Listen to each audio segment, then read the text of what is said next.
Titan to Cancellation to Prometheus, Team 4 has had a long and crazy journey developing the game we know today as Overwatch. Developing an Overwatch hero takes a lot of time, even just to design a single ability, so I wanted to dive into this process and see what changed from start to finish. D.Va was revealed to be a highly competitive esports pro turned mech pilot in order to protect her homeland of South Korea. It also looks like D.Va was actually based on a Titan character called Brit, who also piloted a mech and could use her pistol. There's actually an animation of Brit on the map Kanazaka on an ad for the travel agency. We can see that their design was pretty similar. Also in the arcade of Hanamura Attack Spawn, we can see this design with other mechs which could have been possible skins for this earlier iteration of D.Va, but we can see D.Va's final design on a poster in Hanamura as well. So I wonder if these posters of Brit are actually supposed to be D.Va, or if they're just another mech pilot that we haven't formally been introduced to yet. I don't think we'll see Brit in her mech form since D.Va's kind of already taken that motif, but I do hold out hope that we might see this character in another form in the future. I mean, Overwatch has done that before. Sojourn's hero portrait was in the Recall animated short years before she was actually made into a character, so I do think there is a possibility we could see her in the future. Back to D.Va though, a cool part about her rollout is that there was actually a bio of D.Va on the StarCraft World Championship Series website. It's since been removed, but I do think it's really cool that they went through the effort to do this in the first place. D.Va's pilot design was a lot more traditional, being more mechanical and busy instead of, the sleek form factor design they ended up going with. The same goes for her gun, which looked a lot more like a traditional firearm. Her hairstyle and headphones received a couple of changes as well, with her hair being longer in later designs and her headphones having different bunny-like shapes. D.Va's mech definitely had a lot more changes. As you can see, they toyed with a bunch of different shapes and designs. A couple of details that I thought were interesting was that D.Va was supposed to actually be a lot younger, with a blue color theme instead of pink, and that her mech was supposed to have a cat logo instead of a bunny. A couple of the earlier mech designs, mainly the guns, seem to have been reused for Maga's design in Overwatch 2 as well, with the devs saying that the design might have been too intense for D.Va's character, but I think it suits Maga really well. Reinhardt is definitely the most physically imposing character on the Overwatch roster, taking inspirations from games like StarCraft and WoW and combining the designs of medieval armor with the futuristic tech of the Overwatch world. Reinhardt is one of those heroes that changed the most from early concept to final design, looking like a completely different character in the early stages. Ryan's design actually also comes from Titan. They actually wanted him to have a flamethrower and a flail, kind of like Brigitte, and the flamethrower was also considered for Roadhog in the early development of Overwatch. He was originally going to be able to throw his hammer at the enemy. Let's kill this guy, let's beat him to death with hammers. But the devs couldn't really figure out how to implement it well because you had to pick up your hammer every time you threw it, but this would actually inspire Junker Queen's Jagged Blade ability. Early concepts also toyed with the idea of having a little girl pilot the mech, which we know would eventually turn into Brit or D.Va. Something I thought was interesting in the early development footage is that we can see this ability of Ryan throwing his hammer at a Torbjorn, and there's also footage of Ryan having a running charge instead of the actual charge that we see in the game. And something I didn't know is that the artist Arnold Sang actually had to revise Ryan's armor 7 different times, with the 8th one being the final design we actually saw in the game, and that's why Reinhardt has the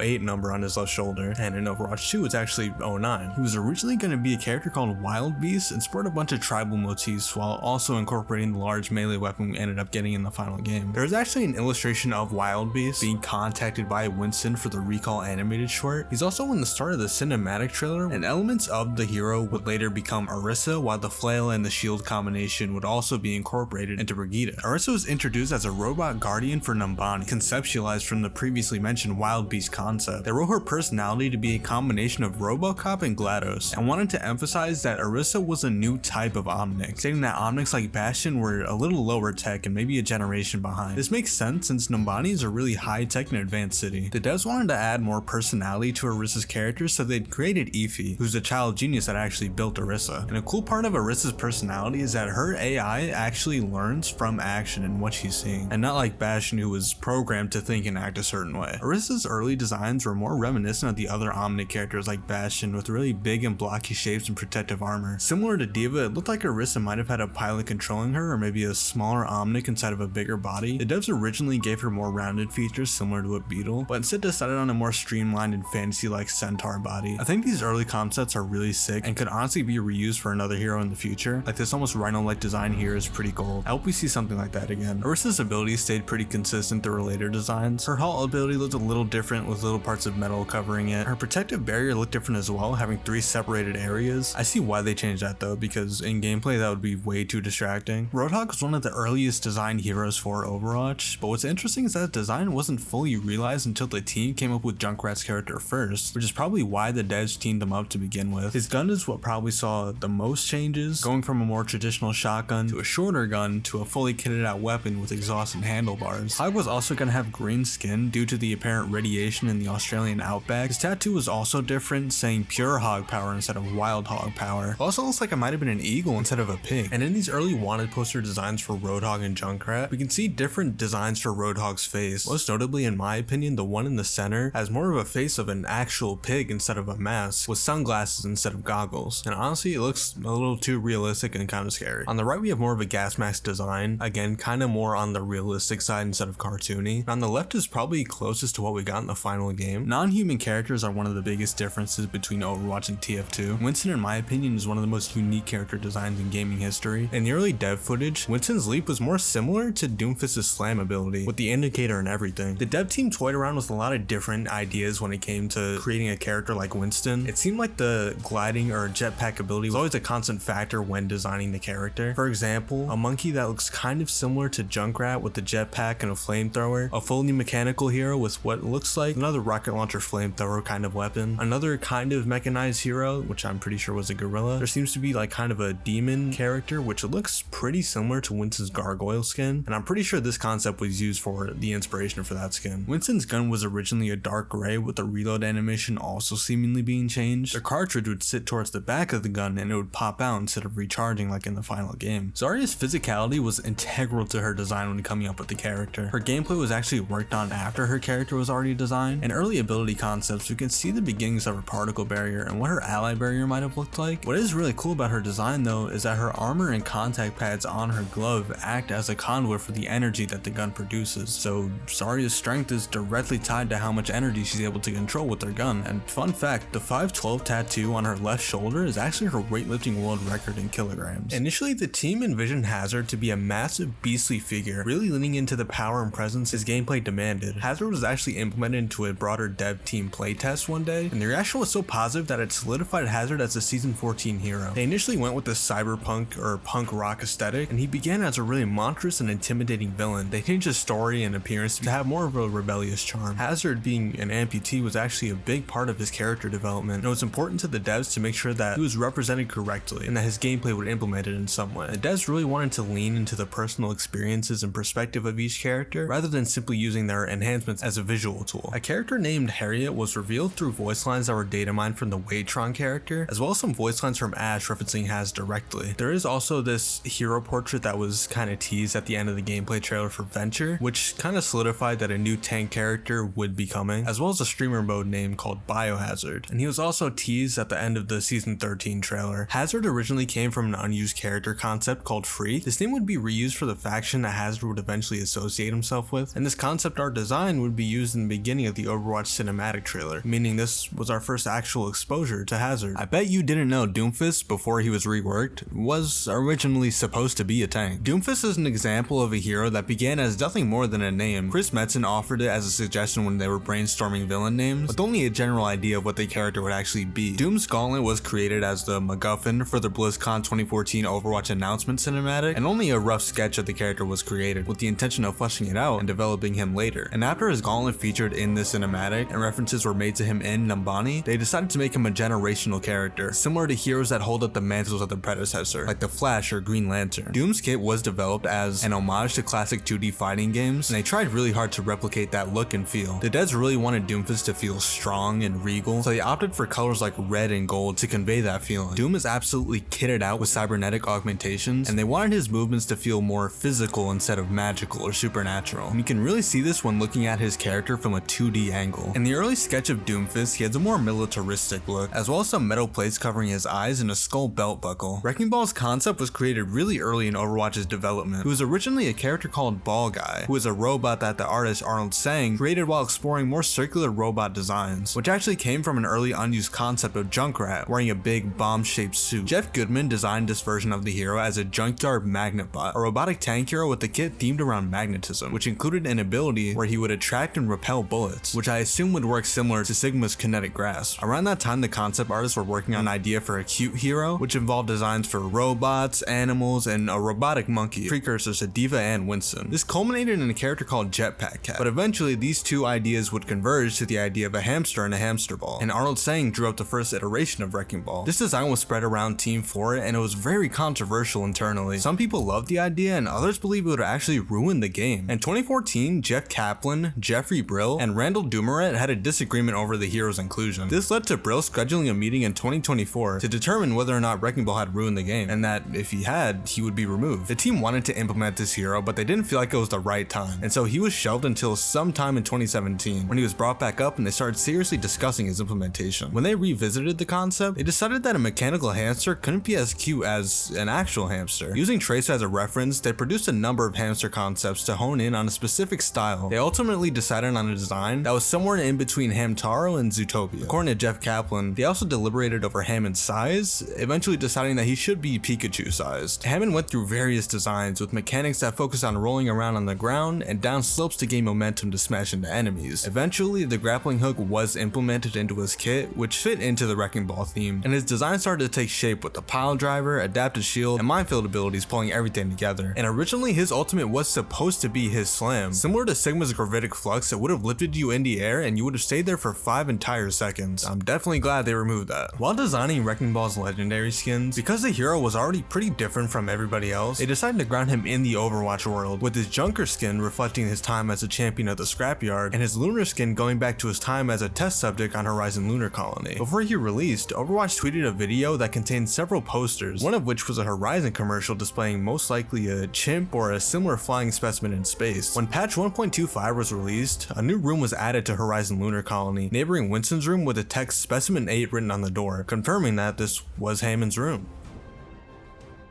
I wonder if the queen is ever going to be a hero. What would she be? She's not going to be support, right? That doesn't make a lot of sense. Maybe she's a tank. Damage or tank would be cool. By 2019, Arnold Sang had produced a lot of concept art for Junker Queen. According to Jeff Kaplan, the team had really big plans for her, although the plans were more on a long-term time frame. Junkertown showcased her brutal personality, and the devs wanted her abilities and playstyle to match that energy. When they were designing Junker Queen, her kit was derived from her pre-existing lore. Carnage was the starting point for Queen's design, as she had always been depicted with an axe prior. Remembering the issues they had designing Genji, the axe was made an ability rather than her primary attack. The original design of Carnage let her throw her axe following the initial swing before recalling it back. However, when implemented, the practice of throwing felt wrong. It led to a really rigid playstyle that didn't allow for the use of other axe-based abilities while her weapon was out of hand, so the throw was swapped to a slash instead with the wound debuff. The concept of throwing and recalling her weapon did lead to her next ability though, Jagged Blade. This was also inspired by Reinhardt's old ability to throw his hammer, but Rein would have to go back and pick it up. They designed Queen to have the ability to recall her blade with her magnetic gauntlet. They didn't want Junker Queen to feel like a mage or similar to Sigma. Instead, the gauntlet was designed in a way that Junker Queen used her magnetic power to control her axe and knife. Commanding Shout was implemented to enhance Queen's tankiness. This was the first AoE speed movement buff in the game since Lucio. It was intentionally designed that way instead of something like a dash or teleport, as it helped reinforce her nature as someone who sprints headfirst into battle. Her ultimate was a spinning whirlwind type ability. However, the devs wanted to incorporate her gauntlet into her ultimate. They didn't want it to feel too elegant or magic influenced because it just didn't align well conceptually, so they tried to push her gauntlet to its limits. When Blizzard was developing Sigma, they wanted to really flesh out the talent organization and to provide another barrier tank in addition to Reinhardt and Orisa. The creative team planned for Maga to fill this position and initially prototyped the hero dual-wielding rocket launchers, but found it difficult to convey how he would deploy his barriers with both hands occupied. When they were developing Maga's short story, What You Left Behind, they saw that the kid didn't really mesh with Maga's violent, aggressive nature. Rather than scrap it, they found it to be pretty fun, so they pivoted and began developing a new hero who would become Sigma. They were brainstorming ideas for a physicist who could manipulate gravity and act as a villain being manipulated by Talon without even realizing it. Sigma did generate some controversy though, with some claiming he was based on negative mental illness portrayals. This was seen especially with the Asylum skin and the lack of shoes, as a lot of psychiatric patients aren't allowed to wear shoes because they might cause harm to themselves or other people with the shoelaces. In response to this, Michael Chu stated that with the idea of the character, we never intended him to be an example of someone who's going through mental health issues. He's really supposed to be more focused on this very specific thing that happened to him, which is that his body and his mind were literally ripped apart by the momentary exposure to a black hole. Ramacho was a difficult hero to make. The devs always wanted him to be a tank. They liked the idea of him being a protector of his people, and Ramacho was originally intended to be released in Season Season 8, with Maga in Season 2, but their places were switched as Ramatra's design was completed while Maga still needed additional work. Ramatra was first thought of in 2017 when the team was still designing null sector units for PvE, and during this time there was a null sector lieutenant that kind of resembled a pharaoh, and the developers knew that that unit would make a really cool hero. Ramatra's final design was modeled after a nomadic shepherd to help convey the status of a leader. Nemesis form came a lot later during development. The two forms were intended to feel different from each other but still clearly be the same hero. Thematically, the two forms represent Ramatra as a character. His regular form is more reserved and equipped with a stat that doesn't appear dangerous. Nemesis form represents his suppressed fury and unleashed anger. Early versions of his staff featured a hanging reservoir of nanites resembling particles of sand, almost like a lantern, which was simplified to have an orb with a revolving band of nanites that he would wind up and shoot as his primary fire. His Nemesis form was added kind of as a necessity to ensure he had the physical size to fulfill the tank role, both visually and functionally, and it actually drew inspiration from early Zenyatta designs of his ultimate, which incorporated multiple arms, which is reminiscent of imagery in certain Eastern religions. Ram's first kind of reveal was at the end of Overwatch Storm Rising in 2019. He was unnamed in the cinematic, but around that time, it was speculated that he was associated with Null Sector due to his similar color schemes and newspapers appearing around Havana. Development for Maga occurred on and off for about 5 years. The dev team was looking for a character who would fit the archetype of a tank hero with less speed but greater firing power. Maga was originally intended to be Hero 31, but as the kit Jeff Goodman and Joshua No developed came together, they decided it didn't fit his personality and instead conceived an entirely new hero, Sigma, as we previously discussed. Development of Sigma forced development of Maga to take a back seat, and in 2019 it was stated that the team still intended to make Maga a playable hero and had big plans for him. Maga's rollout as a hero was also delayed due to COVID-19, and by this point Maga was about 80% done, but the devs needed more time. So Maga and Ramatra swapped places in the release order, and in 2022 there was speculation that Maga would be the hero released for Season 2. For Season 7, it was announced that a new control map named Samoa would be released. This led to speculation that Maga would be released as a hero in Season 8, and Maga was leaked hours prior to his official reveal at BlizzCon 2023 on the Nintendo eShop. The devs toyed around with a few mobility ideas for Overrun. One of the first ideas was a short-range dash that would toss enemies into the air behind Maga if he impacted them, and Maga's weapons weren't always miniguns. There were a few other ideas such as a flamethrower or incendiary grenade launchers. There were a few attempts at having two very different firing weapons in each hand, with one being hit scan and the other being a projectile, but this didn't play well when trying to fire both at the same time, as the weapons had different firing rates and aiming projectiles was kind of difficult. Plus, the player was required to track the ammo pool separately, which was also way too hard. Maga's cage fight is a little different from the final version we got in the game, but the developers still tried other versions to see what would play best. It was a physical wall instead of a barrier at one point, and there was also a completely different ult that was more of an area effect debuff to enemy damage dealt, basically the opposite of a damage boost. Thanks everybody for watching. If you liked it, please leave a like and subscribe. Some heroes didn't get as much of a spotlight as others, but that's just because I couldn't find a lot on some of the heroes. I would reach out to devs, but a lot of them don't have social media and I don't have that kind of pull. So